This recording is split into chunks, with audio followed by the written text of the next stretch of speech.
Сәлем, бұл заманның кестелеу курсы. Бұл видеода сіздер егер де вышивка жасаған кезде астындағы жіп бетіне шығып кетсе, не істеу керек? Кеттік.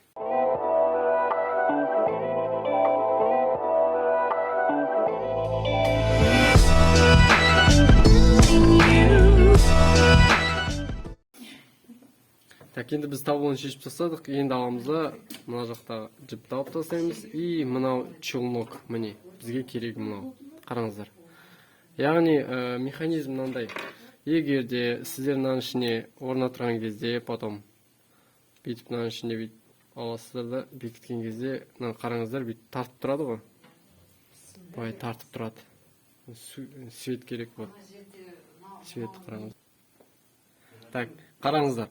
Жаңағындай черновка аламызда қояды, черновка держатель деймі, в общем, короче, осыларыңызда бекітеміз, сегізде жіпті ұстап тұрады. Егер де мынау арасы не болса, қысып тұрмаса, онда жіп еркін шығып тұрады. Олай болмау керек. Егер шығып тұрса, жіп еркін, онда вышивка болған кезде вышивканың бетіне шығып кете береді жіп.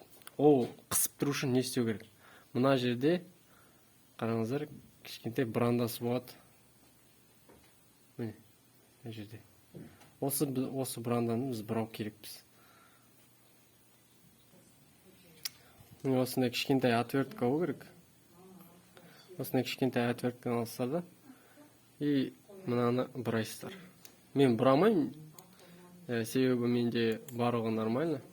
Мынау оң жақта емес, именно сол жақтағыны бұрайсыздар. Логично, егер сізде бұрасаңыз, мына жер сізде алады да, беки бастайды. Оны қалай тексересіздер, бұраған кезде бет аласыздар да, мына жіпті тартасыздар, и сізде кәдімгідей ұстап тұрады. Логично, астыңғысы егер ұстап тұрса, уже нижний натяжитель нормально отырады. Осылайша сіздер регулировка жасайсыздар. И потом вышивкаңыз нормально. Бұл видеода сіздер нижний натяжительдің регулировкасын қалай жасау керек, соны түсініңіздер. Осы регулировка жасағаннан кейін жіп астындағы жіп үстіне шығып кетпейді. Керісінше астында жақсылап тұрып вышивка жасалынады. Сіздермен болған заманның кестелеу курсы келесі сабақтарда көріскенше.